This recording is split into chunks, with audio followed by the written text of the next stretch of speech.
Hey guys, welcome to the channel. In this video, I'm going to talk about the rules preview for Kill Team Typhon.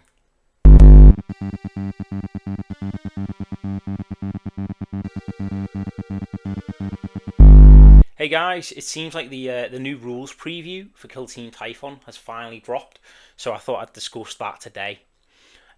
We've got a little sort of introduction here saying Kill Team Typhon is nearly here, and this new expansion brings two teams with extremely different playstyles. The Raveners ask the question, how are you going to deal with 101 wounds worth of tunneling monsters? To which the Battleclad servitors reply, roll sixes.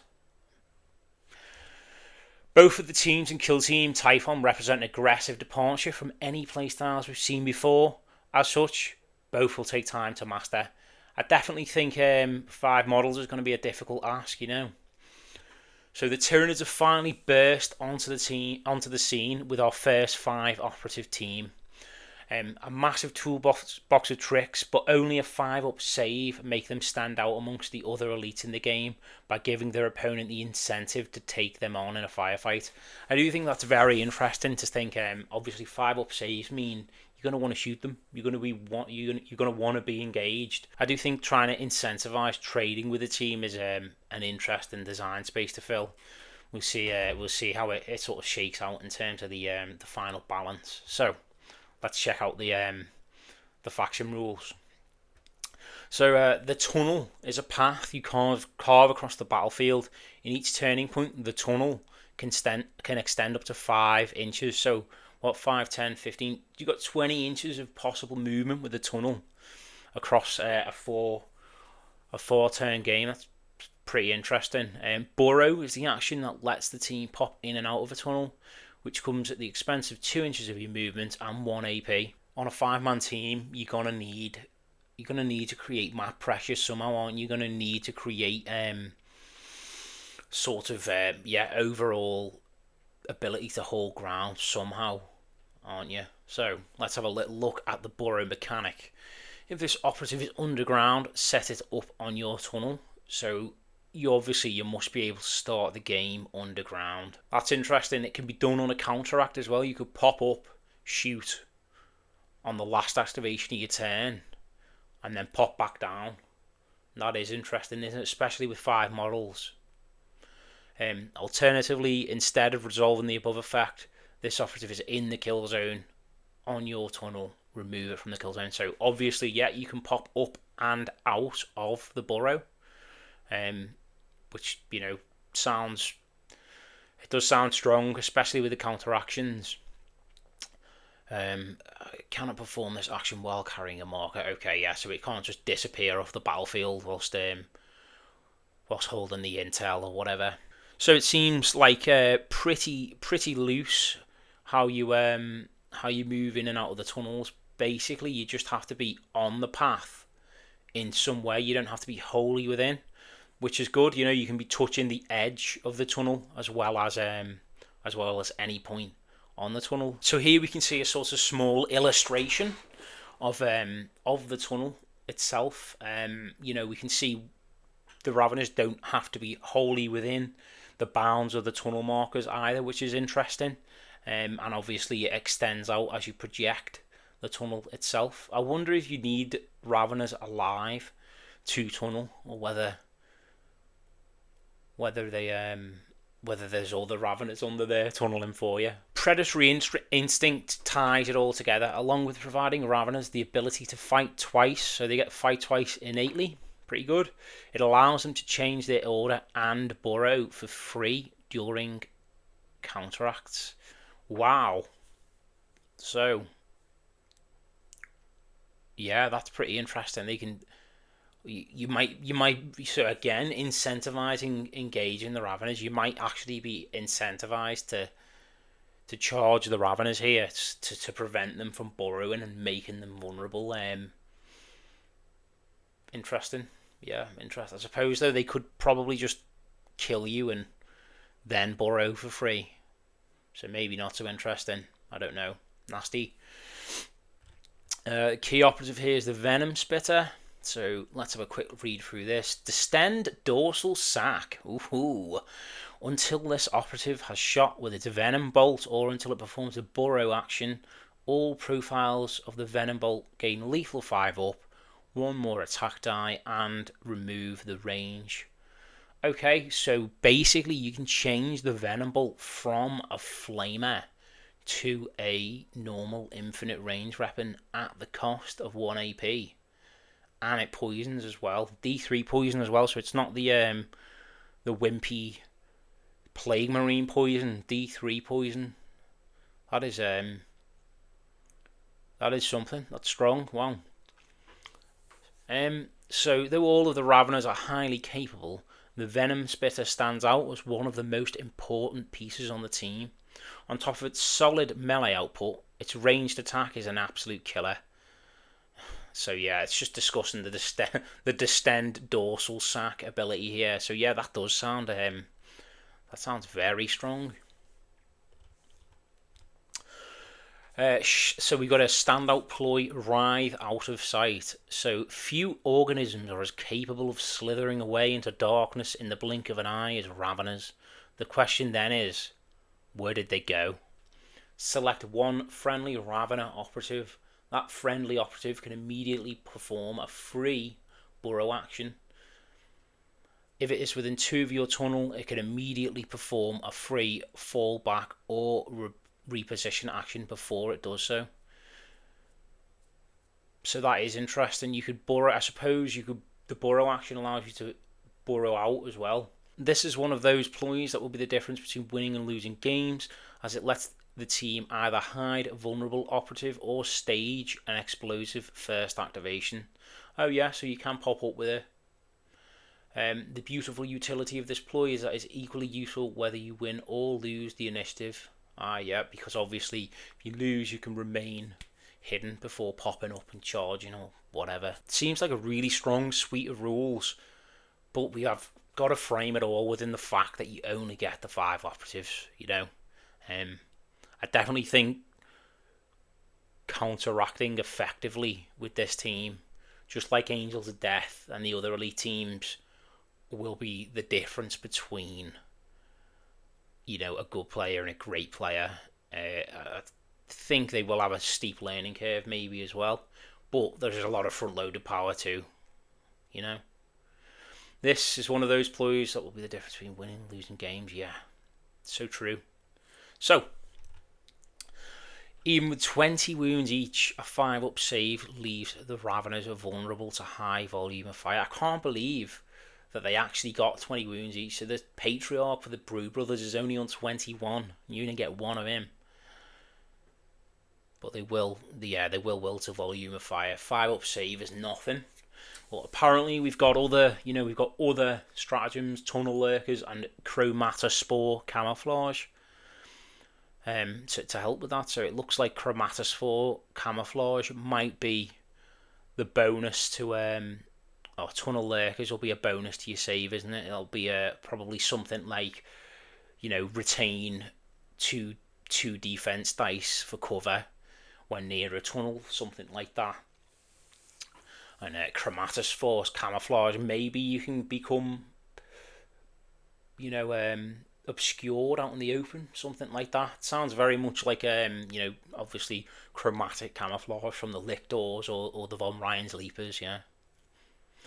Other noteworthy biomass. So we've got the Tremor Scythe. The Tremor Scythe operative is a nasty piece for board control. You can keep Raveners underground and maintain the threat of an outrageous charge. So it looks like you possibly could you can if you've got the Tremor Scythe on the ground, maybe you can sense the enemy and charge straight out of a burrow, something like that. Pretty interesting. Okay, so second faction is going to be the Battleclad. So although there's only one faction rule, the Battleclad's new spheric network is more than enough to give the team a tactical edge and a totally unique identity. The 8 servitors can each spend 1 AP to allow a fellow servitor to network counteract, performing a 1 AP action for free. So yeah, that's pretty cool. You could get like You can get servitors into sort of really advantageous positions, and then just spam AP into them. If you get a gun servitor up on like a really good advantage at the end of a series of activations, which means they'd be safe, you could just spam out shots, couldn't you? This turns the team into an unpredictable nightmare. Yeah, and I suppose as well you can kind of maintain pressure on a flank that you wouldn't normally be able to maintain pressure on. If you've used all your activations on a particular flank, you're not done yet. So yeah, pretty interesting. Oh, this looks like it looks like a sort of wordy operative card here, doesn't it? So let's have a little look through this. New Spherical Spare. So select one friendly Battleclad servitor within 6 of either this operative or an auto proxy operative. Immediately perform a free dash. You cannot select each friendly servitor operative for this rule more than once per turning point. So you basically just get it's a free dash with some conditions. Network override. Select one friendly Battleclad servitor of this operative or the auto proxy. So it looks like the auto proxy, it's essentially just a relay, like a range boost for your servitor underseer's abilities. So essentially, network override is going to be the underseer's way of providing you with another network counteract. Unlike most other high synergy teams, Hierotech Circle, Sanctifiers, and Warp Coven, the Battleclad doesn't get its instructions from the leader, but from the servitor underseer. So the network override action lets one of the servitors do a network counteraction, which can be followed up with a new Spherical Spare action to jump back to safety. Yeah, so you could even, you could move a sort of a servitor into a shooting position on conceal. You could network override, new Spherical Spare, and dash them back. Yeah, so there's quite a lot going on. It looks like a very cerebral team, which is, I suppose, on theme for Mechanicus. So here we have the standout ploy, new Spheric Possession. Essentially, it just looks like a bit of a shooting buff with some caveats.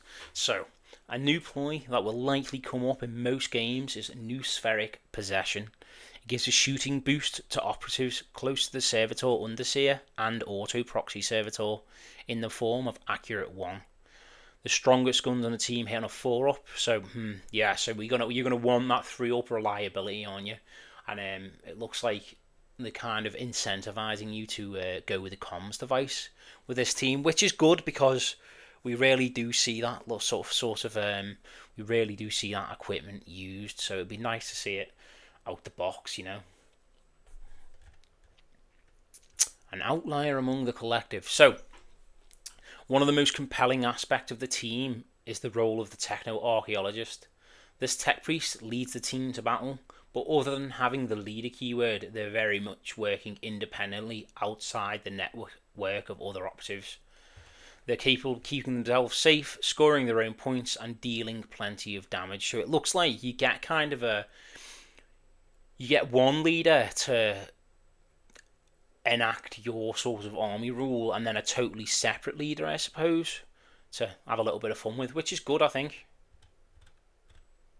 So some other little bits to look at here. We've got Duty of Reclamation, which is a ploy to help those of us who like to spend too much time on command rerolls.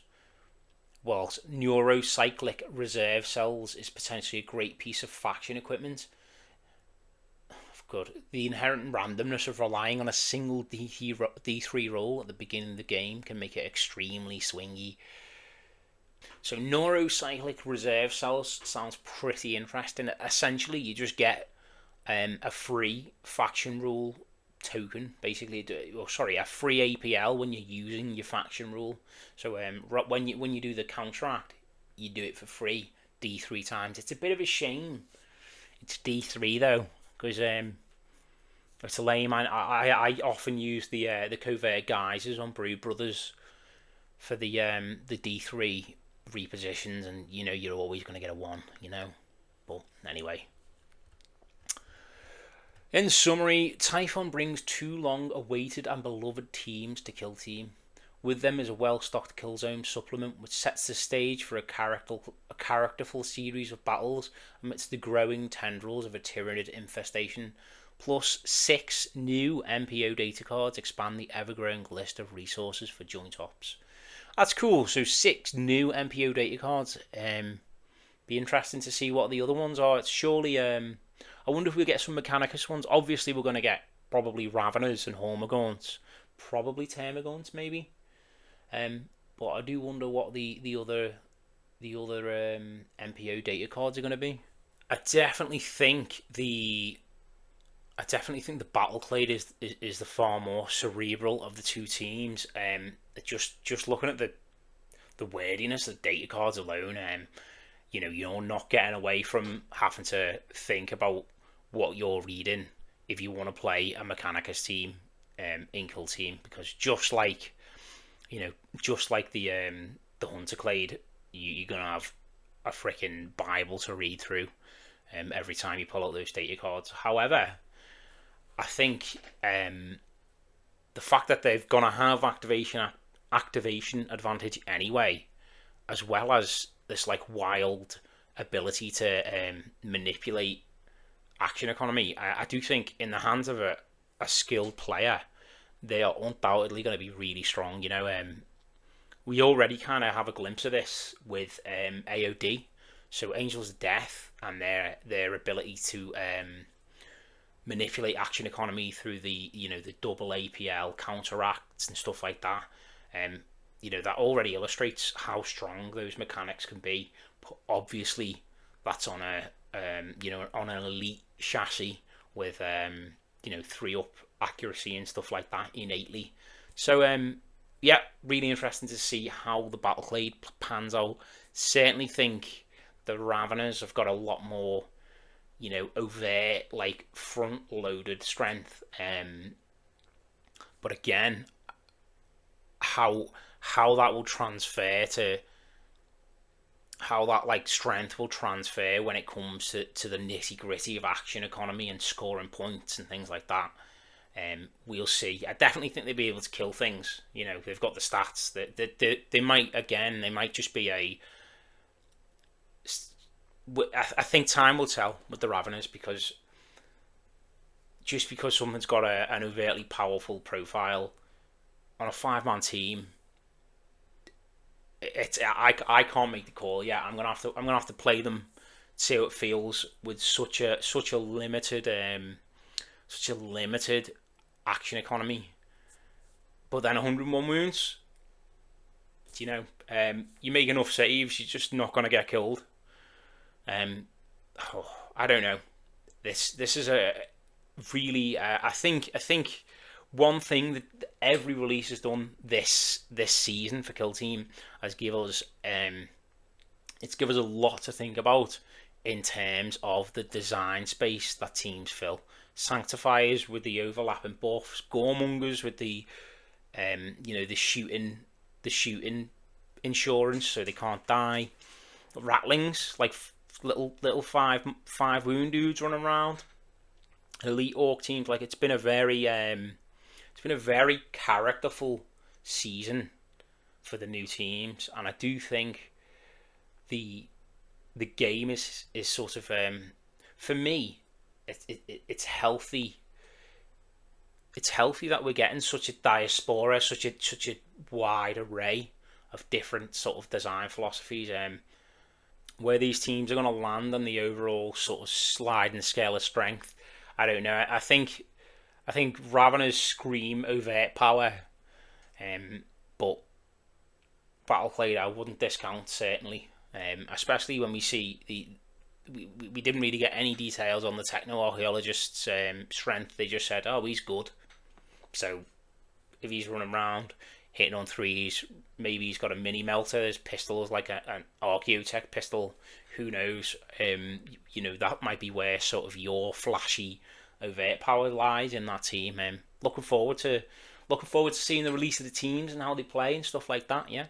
Hope you enjoyed this little rules preview, guys. I'm a brand new channel. I've only got like 25 subscribers, so if you could like and subscribe, cheers. Thanks for your time.